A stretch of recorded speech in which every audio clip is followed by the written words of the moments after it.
Words, hosted by Gavin Rasmussen. Hello, it's Gavin Rasmussen here with you again as your host of The Art of Words. Today, we are going to dissociate and go beyond the gender binary. Gender variance or gender nonconformity may seem like a brand new discussion for people, when in reality, it is a topic that has been with humans for centuries. To put it simply, gender nonconforming people are people that express themselves in ways that are different than society's views of gender expression. For example, society usually deems makeup as a feminine product, when in reality, it is a product that can be used by any person to better express themselves and to help influence one's personal identity.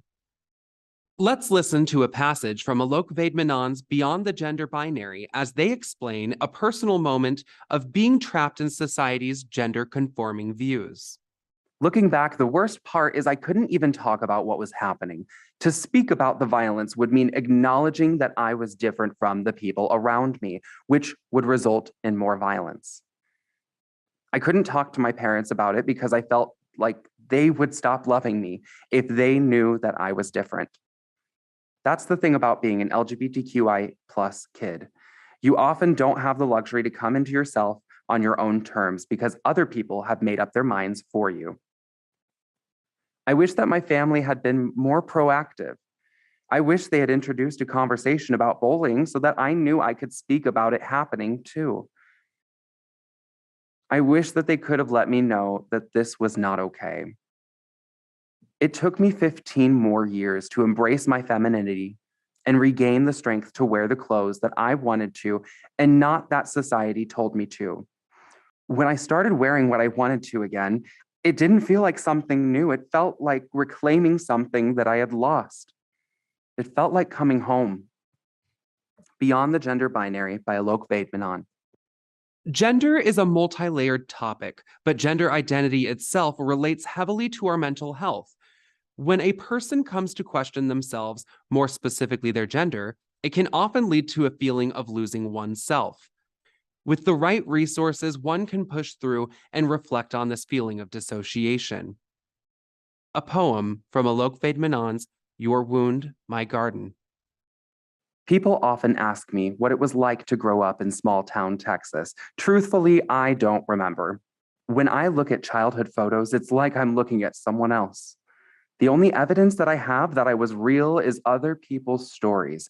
I scour through every stray diary entry like a private investigator trying to find myself there. But no amount of home videos, yearbooks, newspaper clippings bring me back to life. I spend a lot of time thinking about what it means to be alive. In the mechanical sense, yes, my lungs, they were breathing. My heart, it was beating. But it's up for debate if I was living. I can't tell when it happened, but at some point I began to vanish.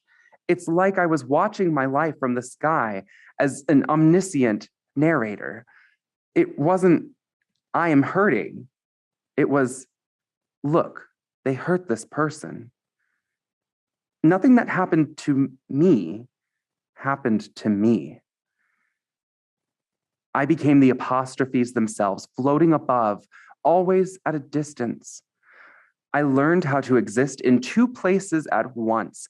Time travel was a Thursday afternoon because the present didn't belong to me. I lived in the future. Dissociation both saved my life and made me lose it. What a strange sensation, the grief of being alive to mourn your own death. My Saturn return lassoed me back to my hometown last year. It was the longest I had been back since I was a child.